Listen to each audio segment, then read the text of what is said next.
Bueno, hola, buenas tardes a todas, a todos. Estamos reunidos en esta sesión virtual para hacer la defensa de tesis de licenciatura en Ciencias Antropológicas de Carolina Baranowski. Está presente su directora, Bárbara Martínez, y las integrantes del jurado, Mariche Scaglia y Ana Domínguez Montt. Hoy es lunes 10 de abril, son las 14 horas, y para empezar este acto de defensa le vamos a dar la palabra a Carolina para que haga su exposición y nosotras cerramos nuestros micrófonos. Bueno, buenas tardes a todas. En primer lugar, quiero agradecerle a Josefina y al Departamento de Antropología por la organización de esta instancia, a las integrantes del jurado por haber dedicado su tiempo a la lectura de la tesis y a estar presentes hoy acá. Bueno, en especial a mi directora, Bárbara Martínez, por todo el acompañamiento durante todo este proceso, y el apoyo fundamental desde que le propuse la dirección de la tesis hasta el día de hoy, así que muy agradecida. Y a todas las autoridades del Instituto del Trasplante de la ciudad que me abrieron las puertas para poder hacer la investigación allí, y a todas las personas que están vinculadas a la donación y el trasplante, que también fueron fundamentales en esta investigación. Así que bueno, ahora voy a compartirles pantalla para empezar la exposición.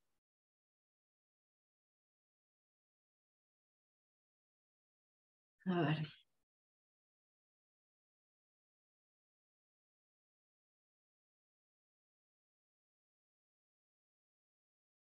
¿Ahí se ve? ¿Se ve algo? No aún. Ahí sí, perfecto. Bien. Bueno. La tesis se titula Afrontar la muerte encefálica, prácticas y representaciones sobre el deceso entre el personal de salud en el contexto de donación de órganos en la Ciudad Autónoma de Buenos Aires. La presentación la dividí en tres ejes. Primero les voy a contar un poco el contexto y los aspectos metodológicos respecto de la investigación. En segundo lugar, algunos hallazgos principales. Y por último, las reflexiones finales y algunas futuras líneas de investigación. Bueno, con respecto al contexto, el surgimiento del tema de investigación aparece a raíz de una problemática social e histórica como es la escasez de órganos para trasplante. En el 2018, la ley de trasplantes de la Argentina tiene una modificación y con la nueva ley aparece la figura de donante presunto, por la cual todas las personas somos donantes a menos que nos manifestemos como no donantes. En el 2018, un 2,64% de la población se manifestó como no donante. Entonces, bueno, se asume que casi el 98% de la población tiene voluntad de donar. Entonces, ahí la pregunta viene en dónde está el problema de la escasez de órganos, ¿no? Si no es del lado de la donación, sino qué origina esta falta de órganos. Bueno, indagando un poco en esto, me topo con el concepto de muerte encefálica, porque para que exista la posibilidad de convertirse en donante, no vale cualquier tipo de muerte, sino que tiene que ocurrir una muerte encefálica. La muerte por parada cardíaca, acá en este caso, no serviría como donante esa persona.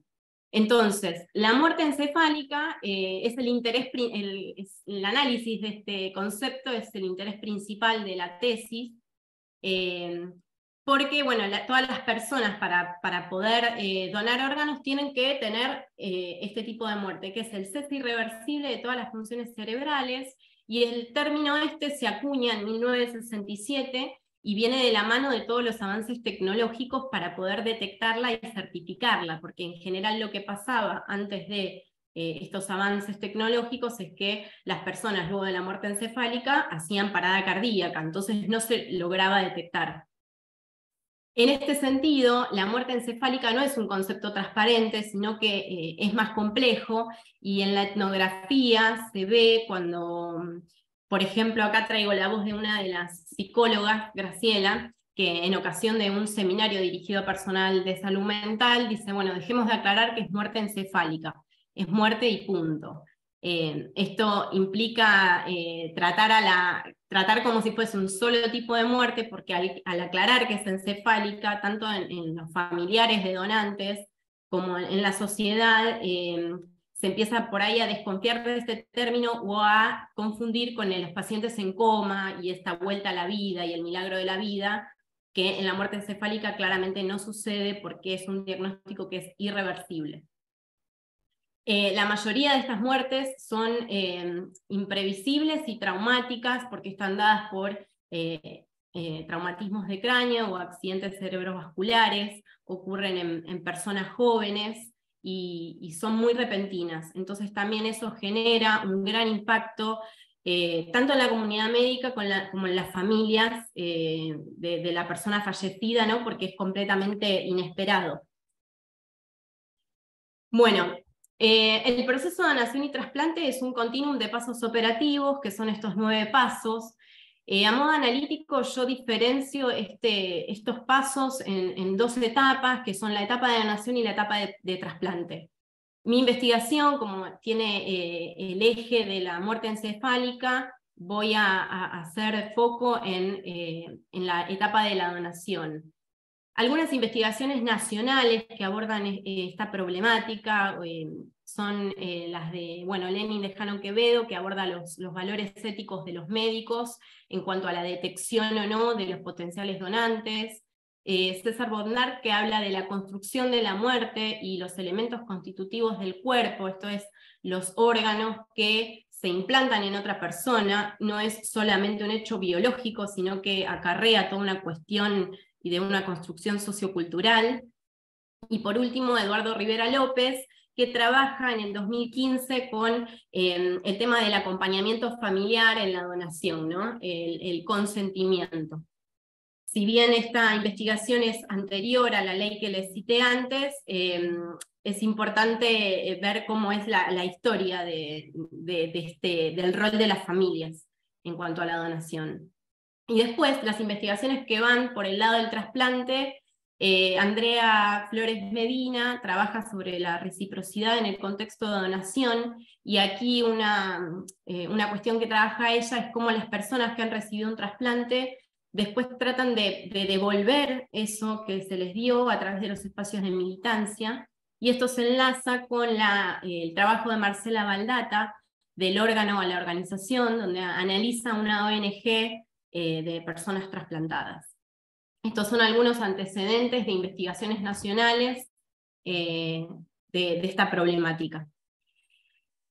El objetivo general de mi investigación es examinar las prácticas y representaciones del personal de salud sobre la muerte encefálica en el contexto de donación de órganos en la ciudad de Buenos Aires, y algunas preguntas que guiaron la investigación es cómo es percibida la muerte encefálica entre el personal de salud y entre las familias donantes, cómo es la relación entre coordinadores hospitalarios, que son las personas que están al interior de los hospitales en la sección de procuración y se encargan de detectar a los posibles donantes en las unidades de cuidados intensivos, cómo es la relación entre ellos, el personal médico y familiares de potenciales donantes, qué implicancias tiene el mantenimiento y cuidado de un cuerpo muerto para el personal sanitario, y cómo es el circuito de atención hospitalaria que reciben estos cuerpos con muerte encefálica. Bien, el trabajo de campo lo realicé entre agosto de 2019 y marzo del 2020, en 2 lugares: un hospital donante de la Ciudad Autónoma de Buenos Aires, particularmente en la sección de procuración, acompañando el trabajo de una coordinadora hospitalaria, y en un organismo jurisdiccional de procuración de órganos y tejidos de la ciudad, que es el Instituto del Trasplante de la Ciudad. Vendría a ser como el INCUCAI de la ciudad. Elegí estos 2 lugares, primero porque me fue posible el acceso, y después porque son lugares claves, tienen un rol clave para la detección de potenciales donantes. En el hospital donante, básicamente, es donde están los muertos, las personas que tienen muerte encefálica. Se los detecta allí y de ahí se avisa al Instituto del Trasplante para que empiece todo el protocolo de donación y trasplante. Entonces, bueno, por eso fue la elección de estos dos referentes empíricos. Bien, para llegar a estos dos lugares, tuve que hacer un recorrido bastante largo. Yo no tenía contacto con nadie anteriormente a esta investigación, con ningún ámbito, ni de donación, ni de trasplante, ni personas, nada. Entonces empecé a acercarme al campo a través de la vía institucional, en el Hospital Italiano y en la Fundación Favaloro, pero la verdad es que no tuve respuesta por la vía institucional. Entonces, lo que comencé a hacer es participar de ámbitos que me generen relaciones para poder generar esas relaciones y esos vínculos que me permitan ingresar al campo o tomar contacto con personas que me abran la puerta a algún lugar, ¿no? Algún hospital donante o algún ente de procuración. Entonces lo primero que hice fue participar en una webinar en ocasión del Día Nacional del Donante de Órganos. Y ahí empecé, bueno, como a adentrarme en lo que es el mapa de la donación y el trasplante. De ahí, en simultáneo, participé en reuniones del Consejo Asesor de Pacientes, que son reuniones mensuales que se hacen en Incucay, con personas que están en lista de espera y con personas que han sido trasplantadas, familiares, personal de salud. Bueno, son bastante heterogéneas esas reuniones y se tratan diferentes temas. Y además me sumé a grupos en redes sociales que están vinculados a la temática de donación y trasplante. El más importante es Los órganos no van al cielo. Bueno, y ahí empecé como a adentrarme en el mundo de la donación y trasplante y a darme cuenta que las personas que participaban en las redes sociales eran muchas de las que iban a las reuniones del Incucay. Entonces, bueno, me empezaba a ser conocida de algún modo en esos ámbitos, porque siempre obviamente que la presentación era a través de esta investigación. Bueno, luego conseguí un contacto a través de un amigo que me consiguió una entrevista con la directora de un hospital, el Hospital Eva Perón, en San Martín. En esta entrevista la directora, justo su hija estudiaba antropología, entonces entendió lo que quería hacer, me dijo, sí, ya sé a qué se dedican, qué es lo que quieren hacer, y me facilitó la entrevista con un médico que es especialista en políticas y gestión de organizaciones de salud, y que a la vez trabaja en el Instituto del Trasplante. Entonces tuve la reunión con él, me facilitó el contacto con una psicóloga del Instituto del Trasplante, y ahí fue como yo ingreso al Instituto del Trasplante y termina siendo el lugar de trabajo de campo.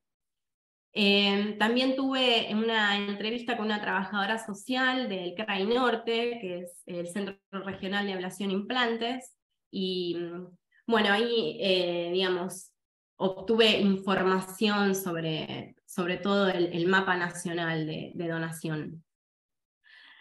Bueno, estos dos lugares, el Instituto del Trasplante y el Servicio de Procuración del Hospital Donante, es donde yo termino haciendo trabajo de campo.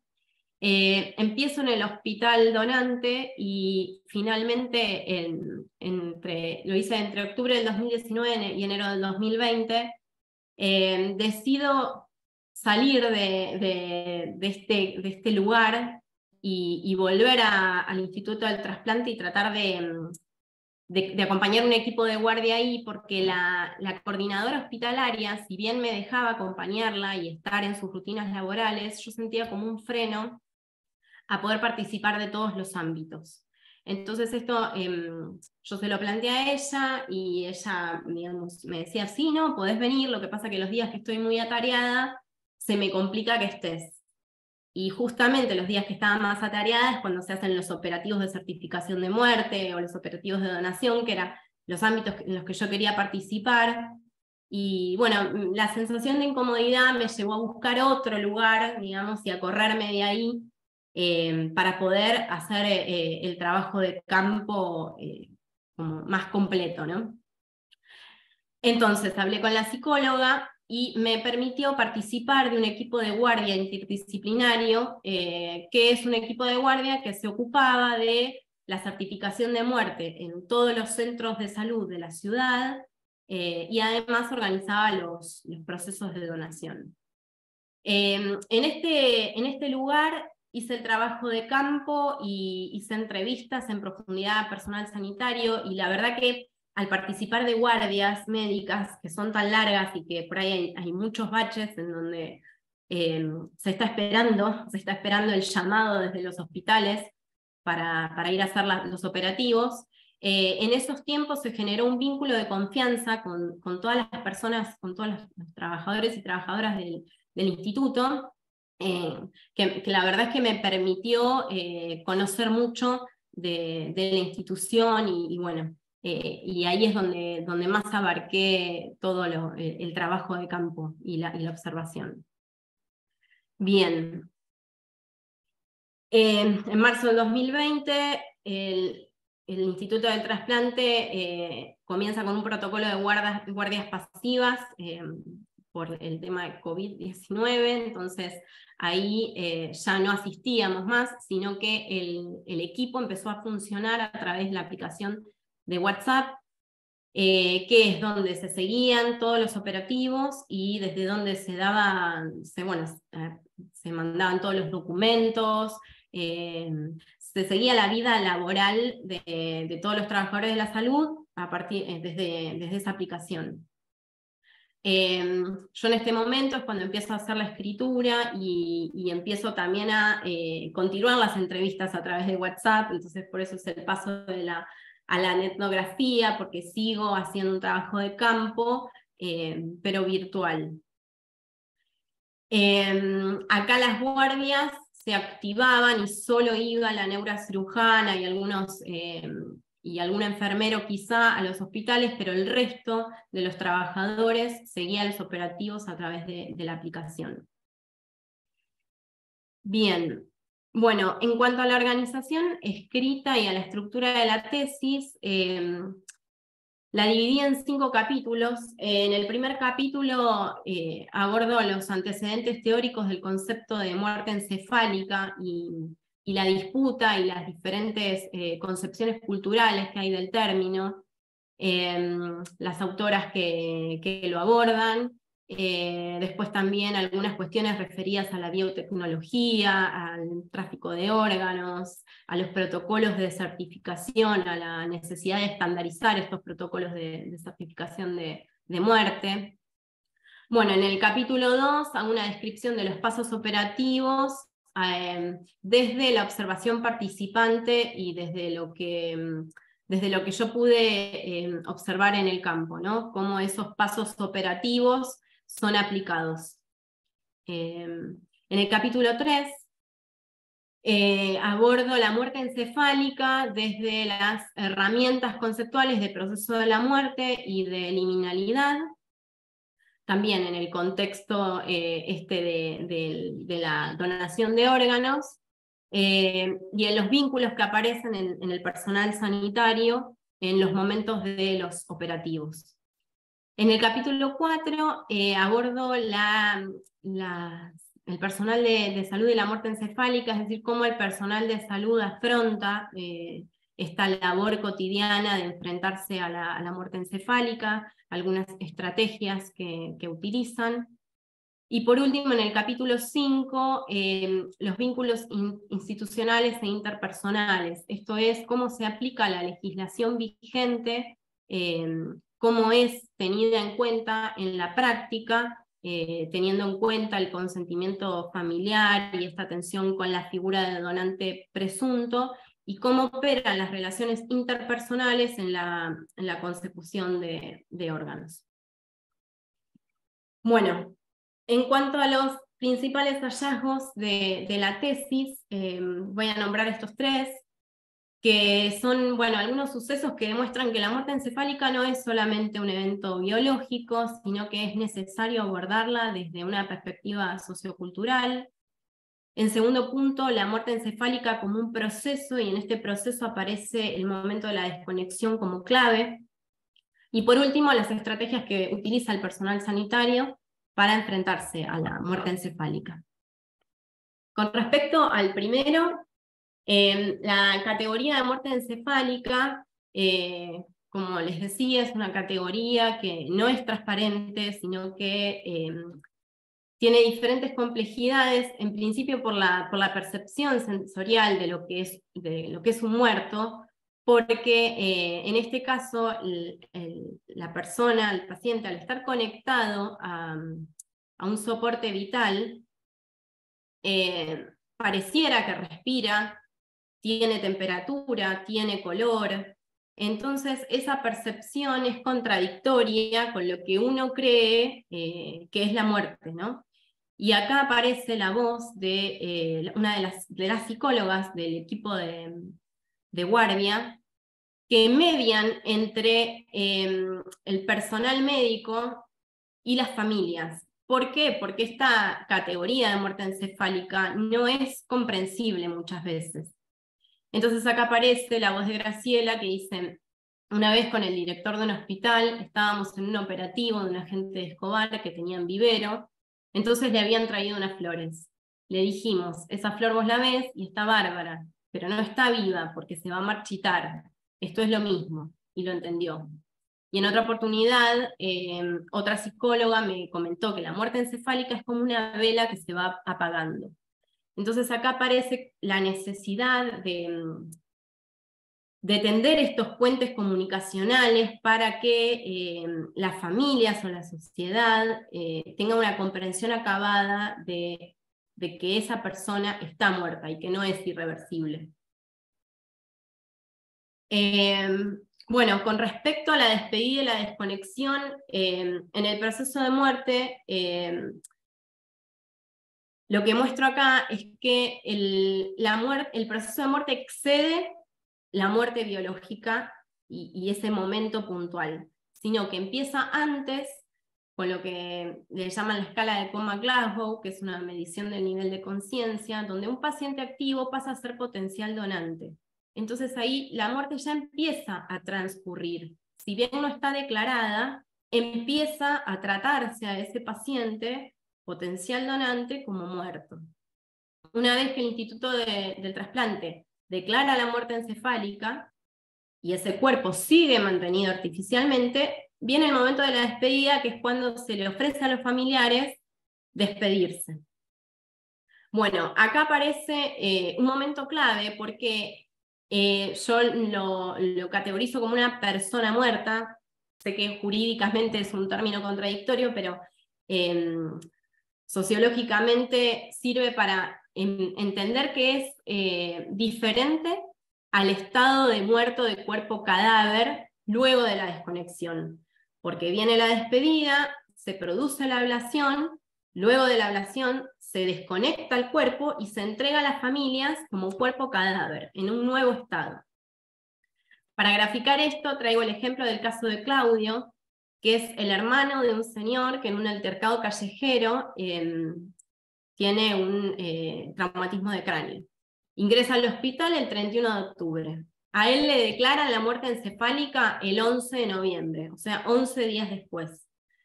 En una entrevista, el hermano me dice: su muerte fue el 31 de octubre, porque ahora ya no es él.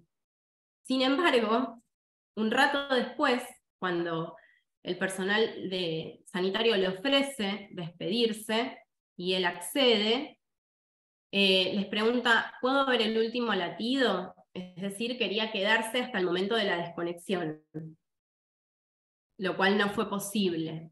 Pero, ¿qué grafica sus dichos, ¿no? Que la percepción de persona muerta es muy diferente a la percepción de cuerpo cadáver en los términos que los trata USAL.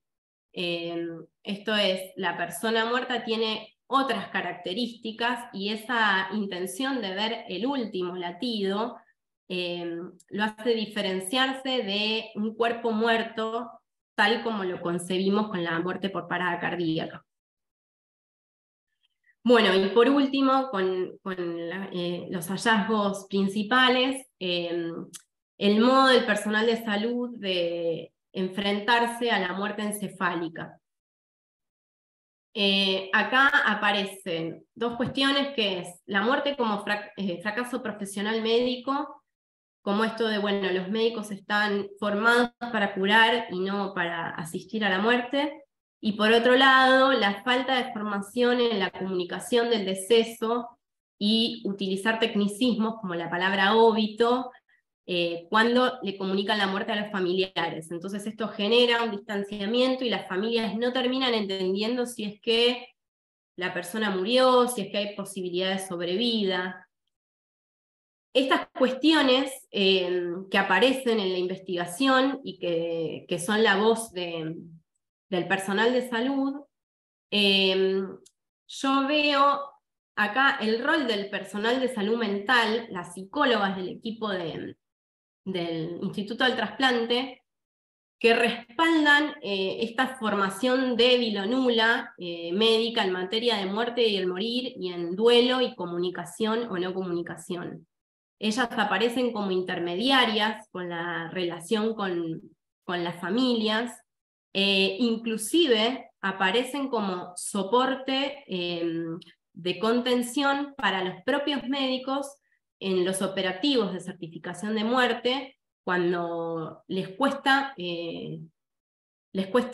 encarar la muerte y en muchos momentos de su vida laboral, en lo cotidiano, llevarla adelante. Entonces, ellas, el rol del personal de salud mental aparece acá como fundamental para suplir estas cuestiones. Después, por otro lado, al interior de los equipos de procuración, hay una relevancia del humor para lidiar con los límites de la vida y la muerte. Acá, en este punto, es como un código interno, como una forma de comunicación que tienen. Es interno del personal médico, no lo vivencié ni con familias, ni con personas externas, solo con personas que ellos comparten ese código. Que es una forma también de sobrellevar estas situaciones cotidianas, ¿no? Porque en general el personal sanitario rehúye a la muerte, aún en los casos en que esta es necesaria para la procuración de órganos y tejidos. Esto es, cuando arranqué la investigación yo tenía el presupuesto inicial, la idea de que los procuradores de órganos lo que querían era que la muerte encefálica se certifique para conseguir esos órganos.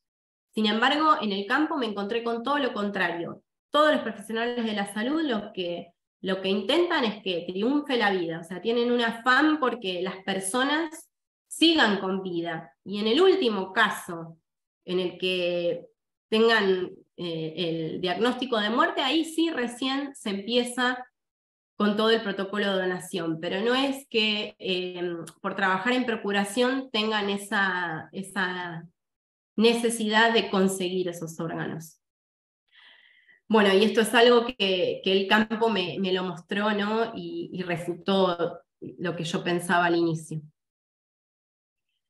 Bueno, para terminar, algunas reflexiones finales. La etnografía también me mostró de qué manera los trabajadores negocian los límites del concepto de la muerte encefálica y la voluntad de donación. Esto es que la figura de donante presunto es negociada por los trabajadores de la salud porque lo que prima es respetar la voluntad de la persona. Esto es, si la persona es donante presunta, pero en su carnet de conducir, por ejemplo, dice que es no donante, el carnet de conducir no es un documento oficial y válido. Pero si dice que es no donante y hay un testimonio de un familiar que dice que es no donante, se respeta eso, porque acá, como traigo las palabras de Viviana, la idea es, el sentido de sus prácticas es darle un sentido a todo este dolor, a la muerte, y que no sea un problema más. Entonces, lo que intentan siempre es respetar la voluntad, la última voluntad de la persona fallecida, más allá lo que diga la norma escrita. Bueno, después la categoría analítica del proceso de la muerte me permitió comprender la muerte encefálica como construcción social, y esto es lo que este proceso que va de paciente activo a cuerpo muerto, es un proceso que excede el momento del deceso biológico. Y bueno, el análisis de este concepto lo pude registrar en el campo, ¿no? Después, desde la perspectiva de la antropología simbólica de Turner, trabajé el concepto de liminalidad, porque planteo que los muertos encefálicos son seres liminales en su máxima expresión, no solo porque no han traspasado ese umbral de la vida, están ahí entre la vida y la muerte, sino que además porque se los intenta retener en ese estado con fines terapéuticos. Se los intenta retener el tiempo posible, el mayor tiempo posible, hasta que se dé la ablación, ¿no? Bueno, algunas prácticas del personal sanitario que pude observar como estrategias para lidiar con la muerte encefálica han sido, como les comentaba antes, el uso del humor, el estado de comunitas que se da específicamente en los operativos de certificación de muerte y en los operativos de donación, que es un estado excepcional, y el mecanismo del segundo llamado, por el cual las psicólogas o psicólogos del equipo, si se sienten muy identificados con el caso y no pueden brindar esa contención a las familias y al personal sanitario, llaman a un colega para que lo suplante. Otra cuestión importante que también vi a lo largo de la investigación es que no todas las muertes son iguales, hay una clasificación que tiene que ver con la edad y con el estado de la persona. Los casos pediátricos y las personas gestantes son tratadas de un modo distinto y generan en el personal sanitario una sensación distinta, una emoción diferente y un modo de trabajar muy distinto al que ocurre con adultos. Bueno, la experiencia etnográfica ha probado que mis presupuestos iniciales eran desacertados. Esto tiene que ver con la idea que les comentaba de que las personas que trabajan en procuración, desde mi concepción inicial, querrían conseguir muertos encefálicos, lo cual no sucede así. Y después otra cuestión es el concepto de comunidad donante, que lejos de la concepción clásica e idílica de la comunidad homogénea, esta comunidad donante es un espacio de tensión en donde sí hay un sentido de pertenencia y una intervención colectiva, pero hay tensión, y esto se refleja en dos cuestiones que he podido presenciar, que es el caso de la ley Justina, la ley Justina es la ley 447 de donación, que popularmente se la conoce como ley Justina. Bueno, esa forma de nombrarla en gran parte de las personas que están vinculadas a la donación no quieren que sea llamada así, ni que se popularice ese término, sino que sea llamada por el nombre o por el número. ¿Por qué? Porque esta modificación surge a partir del caso de Justina Locane, que es una niña que muere a la espera de un corazón, y ahí empieza a agilizarse la modificación de la ley. Todas las personas que vienen trabajando desde antes en esta modificación tienen esta visión y este planteo de, bueno, no es la ley Justina, no se modificó por ella, y sí hay un espacio de disputa, de diversos intereses y hasta de separación entre las diferentes organizaciones que conforman esta comunidad. Y por otro lado, el caso de la aceptación de voluntades negativas, que esto es cuando una persona se manifiesta de forma negativa a la donación, muchos militantes de ONGs no quieren tomar esa voluntad negativa con el argumento de que si recibirías un órgano tenés que ser capaz también de poder donarlo, si fuese el caso. Mientras que otros piensan que no, que digamos, hay que aceptar todas las voluntades. Estas disputas que hay al interior de esta comunidad se dan en todos estos espacios y estas reuniones del CAPS, y bueno, es algo importante también a tener en cuenta de que no es esta cuestión romantizada de la comunidad. Bueno, y para terminar, y cierro con esto, las futuras líneas de investigación es algunas cuestiones que surgieron en la tesis, pero por un tema de recorte y de coherencia con el objeto de estudio y los objetivos, quedaron afuera, pero podría profundizarse su investigación, que es cómo se relacionan los ángeles donantes con el mundo de los vivos, la relación médico, paciente y familia, desde el punto de vista de la relación, esto es el médico y las 4 pacientes, que son el donante y su familia, y la persona que va a ser trasplantada y su familia, y cómo las psicólogas o el equipo de salud mental media esta relación.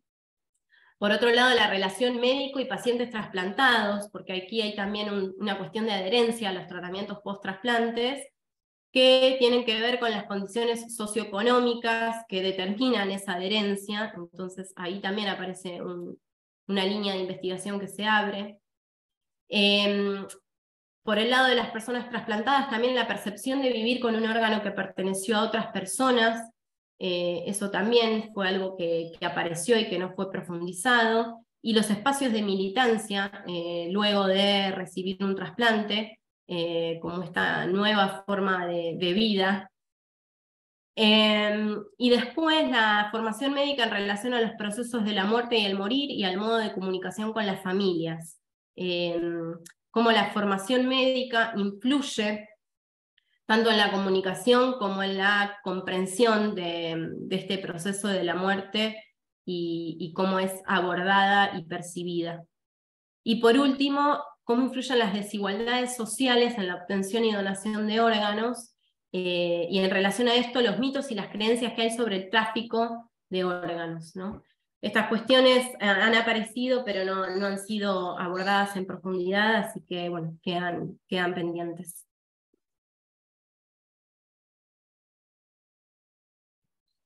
Bueno, una vez finalizada la presentación de Carolina, le damos la palabra a Ana, a Mariche, no sé cómo quieren ustedes hacer la dinámica de las devoluciones. Comienzo, Mariche. Dale.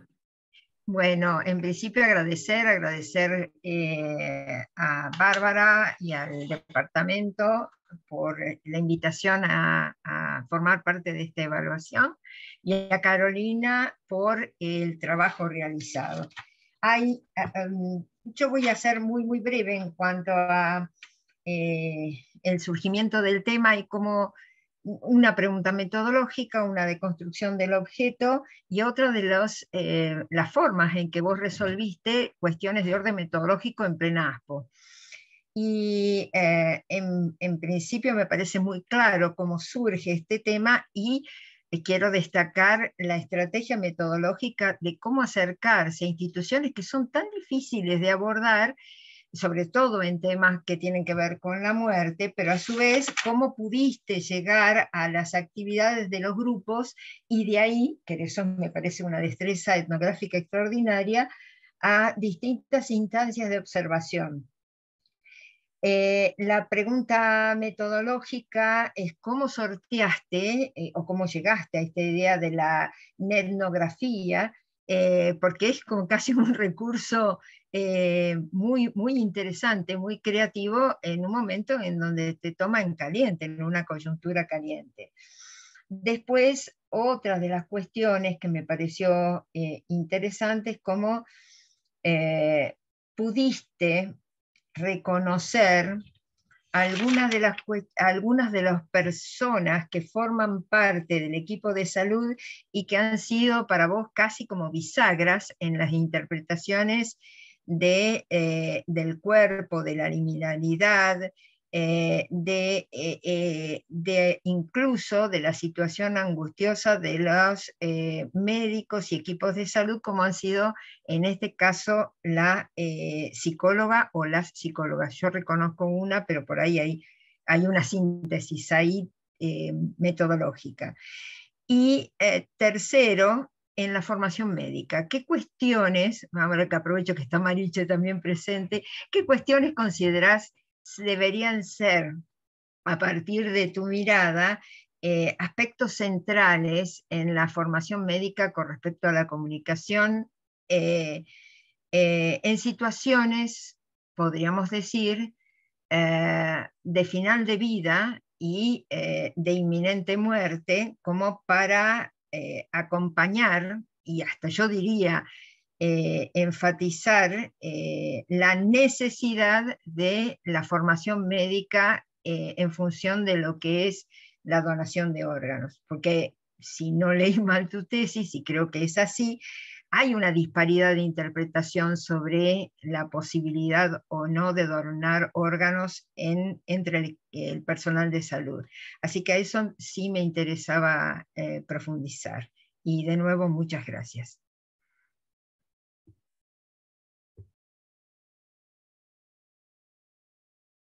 ¿Sigo yo entonces?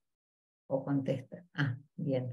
Sí, por un lado yo quería ponderar, al igual que Ana, el esfuerzo metodológico y etnográfico para, vos lo decís, los vericuetos de la etnografía para llegar a participar de esas instancias que te interesaba observar y descartando otros espacios para poder estar para poder ver lo que vos querías ver. Entonces eso a mí me parece que en ese sentido es muy meritorio el trabajo y hay información valiosísima que tenés entre manos que me parece que da para seguir trabajándola.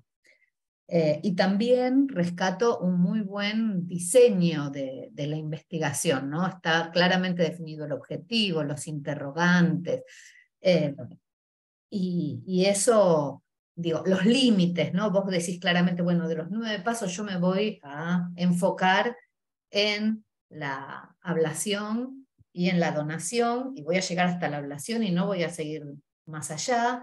Y también recortás que tu foco está puesto en representaciones y prácticas de los profesionales que intervienen, no en las familias ni en otros aspectos.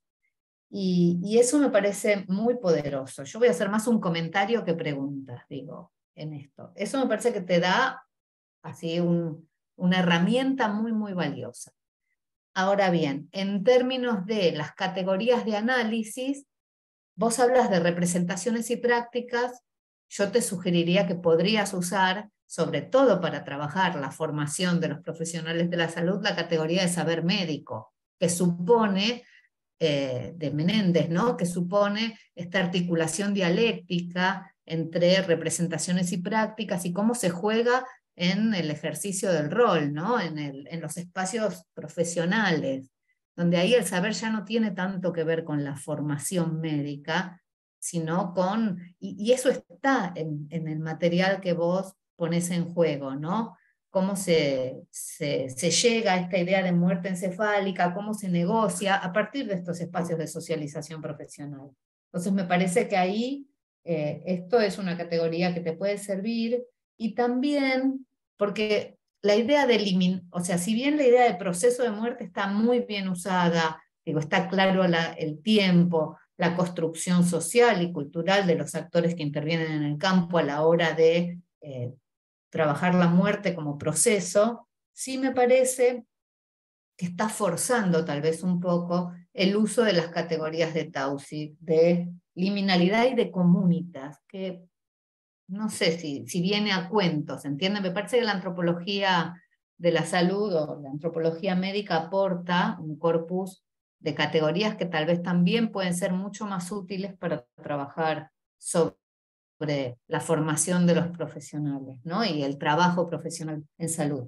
Y ahí vos hablás de Byron Wood, de cómo construye la medicina sus objetos, ese texto tan querido por todos, y él habla de algo muy interesante, que es esta idea, él habla de la soteriología, ¿no? O esta idea de trascendencia que tienen los profesionales de la salud cuando empiezan su formación y cómo la van perdiendo a lo largo de sus carreras, que es esta intención de salvar vidas, ¿no? No es que no saben trabajar con la muerte, es que están preparados para salvar vidas, para sostener vidas, ¿no? Y ahí me parece que hay una clave. Y sí, tengo una pregunta que tiene que ver, vos exponés mucha información y que a mí eso es lo más rico que tiene tu tesis. Y cuando mencionas lo de la falta de formación o falta de capacitación, empezás a mostrar algunas contradicciones entre los profesionales de la salud que también tienen que ver con las lógicas institucionales y económicas que se juegan en estos procesos. Bueno, ¿cuánto cuesta sostener un cuerpo? Bueno, pero es más barato sostenerlo así que si lo sostenemos vivo, ¿no? Hay una lógica económica y que también está trabajado desde algunos autores del sanitarismo, tal vez más que desde la antropología, que tiene que ver con que el uso de las tecnologías tiende a mantener el objeto de trabajo en salud, que es el cuerpo enfermo, ¿no? Y que eso tiene que ver con una rentabilidad capitalista, claramente.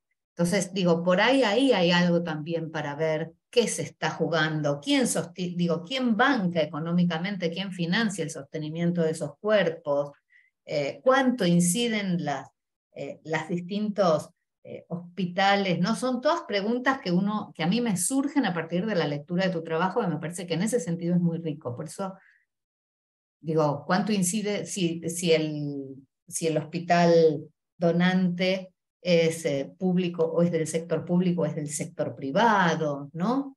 Me parece que hay muchas líneas que dentro sin entrar en las personas trasplantadas, hay muchas líneas que surgen, y mi pregunta es esa: ¿cuál es el aporte que pensás que haces con tu tesis al trabajo en salud en este campo? Bueno, y felicitaciones a vos y a la directora, claramente, por el trabajo, y al departamento por este espacio. Gracias, José. Bueno, le damos la palabra a Carolina entonces, para que conteste. Bueno, gracias por las devoluciones. La verdad es son aportes inconmensurables los que me han hecho. Bueno, ¿cómo puede llegar llegar a la actividad de los grupos? Y esto fue, sí, como esta estrategia metodológica medio intuitiva que vi que por la vía institucional no iba. Entonces dije, bueno, me acerco a las personas que estén vinculadas a estas temáticas y empiezo a generar relaciones y ver qué sale. O sea, en un primer momento también hasta pensé, era más fácil toda la parte del trasplante, ¿no? Las ONG y las personas que son trasplantadas o que están en lista de espera, era más fácil porque los podía contactar. Los potenciales donantes estaban en el interior de los centros de salud. No me podía relacionar con ellos, sino que es a través del personal sanitario, y son lugares, sí, muy, muy hostiles y muy cerrados. Entonces, lo que hice ahí, como que no quería abandonar la idea inicial del trabajo y de trabajar el concepto de muerte encefálica e irme al trasplante, y bueno, seguí intentando de qué forma podía acceder a los servicios de procuración. Esa fue como la línea. Bueno, voy a tratar de acceder a los servicios de procuración. En el camino me di cuenta también que, bueno, hablando de esto de la lógica económica, la mayoría de los hospitales no tienen servicio de procuración, por eso tampoco es que se detectan los potenciales donantes, y los que lo tienen son muy, muy pocos, y también es difícil acceder porque, bueno, son como ámbitos muy, muy cerrados, ¿no? Entonces, bueno, contacté con Graciela, ahí lo relaciono con la otra pregunta de reconocer a esta persona que forma parte del equipo de salud y que resultó como bisagra.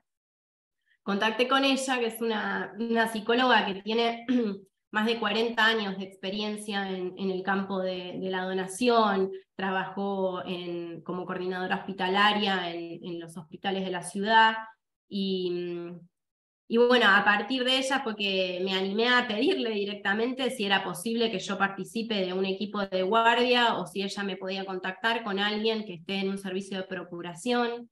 Primero me contactó con otra de las psicólogas en este hospital donante donde trabajé, y bueno, estuve ahí esos meses y cuando vi que como que no era posible hacer el trabajo que yo quería, volví a hablar con Graciela y le volví a pedir si podía sumarme a un equipo de guardia al interior del Instituto del Trasplante, a ver si ahí podía acompañar y hacer la observación participante que yo quería. La sensación que tuve durante toda la investigación es la de hambre de hacer trabajo de campo. Yo quería participar de todos los ámbitos posibles, intenté hasta participar de una ablación, estuve ahí a punto porque justo había estaba en la guardia y se dio el operativo y venía la ablación y no me dejaron entrar por una cuestión de cuidarme a mí, porque no había una psicóloga en ese momento que pueda contenerme en caso de que yo no pueda sobrellevar esa situación. Entonces no pude participar, pero mi sensación era esa. Entonces cualquier ámbito que se abría, yo trataba de ir. Y luego, con el cierre, relaciono con la pregunta de la etnografía, cuando se cierra la guardia del Instituto del Trasplante operaba en ese momento en el Hospital Garrahan. Entonces, a principios de marzo del 2020, ya empezaron los primeros casos de COVID de médicos del hospital, y se empezó el rumor de que se iba a cerrar. Y ahí a los 10 días dieron de baja la guardia activa y pasaron a este sistema de guardia pasiva. Cuando yo empiezo a trabajar con ellos, ya funcionaba el grupo de WhatsApp, y bueno, al compartir la guardia y tanto tiempo ahí, empezó a formar vínculos y compartíamos el día, ¿no? Compartíamos la comida, el desayuno. Entonces, todo eso generó que el administrador, el coordinador operativo que llevaba ese equipo, me sumó al equipo de WhatsApp, pero circulaban algunas cosas. Cuando dejamos de ir al Garrahan, a la sede del Instituto del Trasplante, yo por suerte ya estaba incluida en ese grupo de WhatsApp, y ahí empiezo a ver que nadie iba, que solo iba al que contactaba el coordinador operativo, que le decía, no sé, a la neurocirujana, bueno, andate a tal hospital, de tu casa a tal hospital, o al enfermero. Entonces estábamos todos ahí ya en una situación pasiva, no era yo la única que seguía a través del grupo de WhatsApp, estábamos todos igual. Y ahí la idea de la etnografía surgió o se dio en realidad por la coyuntura. Ahí vi que yo estaba haciendo trabajo de campo a través de la aplicación de WhatsApp, porque seguía los operativos de certificación de muerte, llegaban al grupo los documentos, llegaban fotos, llegaban cuestiones de los operativos internas que se daban entre el equipo, que lo discutían en el grupo de WhatsApp. Esto de, bueno, por ejemplo, el caso de la embarazada, fue un caso que yo seguí a través del grupo de WhatsApp, porque la discusión se dio ahí. Y bueno, en ese momento dije, bueno, las entrevistas las voy a tener que hacer así. Y quise hacerlas por Zoom, como se empezó a usar en ese momento, pero la verdad es que con la vida laboral del personal sanitario era muy difícil para ellos poner el día, la hora. Les era más fácil, yo les mandaba un audio repreguntándole cosas, me contestaban 2 horas después, y así se fueron dando un montón de idas y vueltas que terminaron en un montón de información interesante que después pude analizar en la tesis. Después, con respecto a qué cuestiones considero como aspectos centrales en la formación médica, acompañar al final de la vida. Creo que por lo que vi, a mí me parece que el tema de la comunicación en los médicos es como un rechazo a hablar, como un rechazo a comunicarse con las familias, ni hablar, pero en general es como un rechazo a hablar. De hecho, en una de las guardias me acuerdo que estábamos charlando, entonces yo les hacía algunas preguntas y una de las neurocirujanas me dijo, mira, los médicos no nos gusta ni hablar ni escribir. Y ahí, bueno, dejé de preguntarle cosas, me di cuenta que en esa situación no iba a dar, o por lo menos con ella no iba a dar, para seguir un intercambio. Pero me parece que quizá es eso, como trabajar, como, no sé si hay, creo que no hay materias,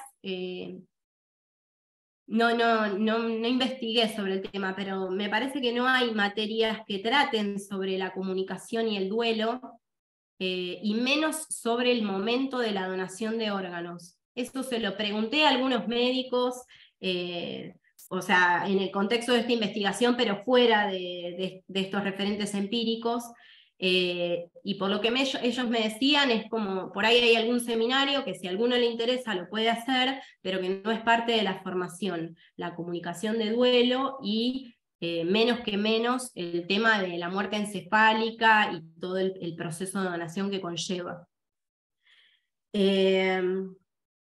Con respecto a la disparidad de posibilidad de donar órganos y no, sí, tal cual está, porque la noción de muerte encefálica es controvertida al interior de la comunidad médica también, no es que es aceptada por todos.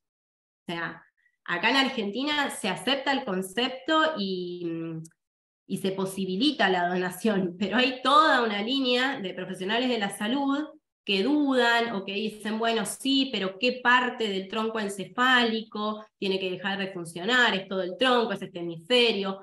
No está tan claro. Entonces, también lo que sucede es que al interior de la comunidad médica muchos dicen, no, yo soy no donante. Hay un montón de médicos que son no donantes, y de hecho me sorprendió que hay personas que trabajan en procuración en el Instituto del Trasplante que son no donantes, abiertamente, y lo cuentan, y bueno, muchas veces también estas disputas se dan, que se dieron en operativos, fueron por estas personas, ¿no? que son no donantes y que muchas veces están en contra de ciertos operativos que se llevan adelante. Bueno, y con respecto a los comentarios de Mariche, sí, tal cual, la categoría de saber médico es para seguir profundizando, no la abordé, pero sí, encaja, o sea, perfecto en esto de las representaciones y las prácticas. Bueno, lo de liminalidad y comunitas, lo de liminalidad, la verdad, lo trabajé porque desde el primer momento que me enteré y me empecé a informar sobre la categoría de muerte encefálica, empezó esto de no está ni de un lado ni del otro. O sea, si bien biológicamente no hay dudas, socialmente es esta cosa de transición y de además de intentar retenerlo. Entonces, por eso es que me pareció acertada para trabajarlo, ¿no? Bueno, y con respecto a la pregunta del aporte del trabajo en el campo de la salud, yo creo que tiene que ver con esto, con el tema de la formación médica y de la formación que se necesita en cuanto a la muerte, al morir, al duelo, a la comunicación, en la carrera de medicina, ¿no? Porque si bien no es foco de esta tesis, la problemática que la origina es la escasez de órganos. Entonces, si se quisiera hacer alguna política pública para lograr las listas en cero, lo primero que hay que hacer, creo yo, es partir de la formación médica y del trabajo en el sector de salud, porque la sociedad se evidencia con esto de los reportes de donantes y no donantes. La sociedad tiene voluntad de donar en general, son muy pocos los que dicen, no, yo no donaría. La mayoría donaría, entonces el tema está en la detección, y esa detección, el tema está al interior de los centros de salud y en la formación médica. Entonces me parece que el aporte de la tesis como es ese, está en ese campo de la salud, como rever toda esa formación que hay en este proceso. Bueno, y agradecida enormemente. Bueno, si las integrantes del jurado no tienen más preguntas o comentarios, le damos la palabra a la directora para que cierre esta primera parte de la defensa.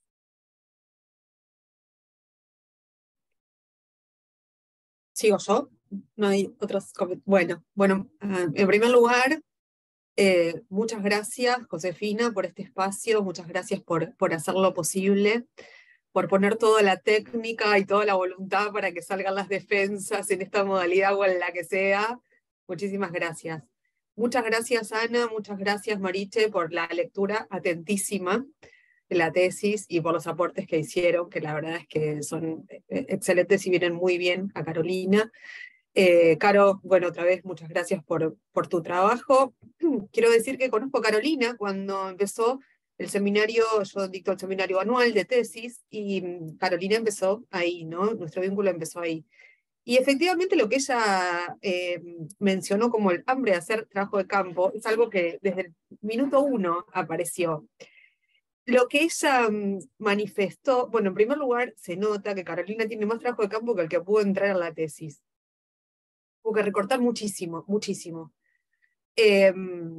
Y además, digamos, por otra parte, yo quiero caracterizar a Carolina como una gran perseverante, porque la verdad es que lograr entrar al espacio en donde ella pudo hacer la tesis, quizás no se nota en la tesis, pero llevó muchísimo tiempo. Clase tras clase, ella decía, bueno, pensábamos en una estrategia nueva, ¿no? Entonces ella, bueno, y si empezamos por este lado, a ver si conseguimos a alguien que, bueno, y ella iba y decía, no, me rebotaron.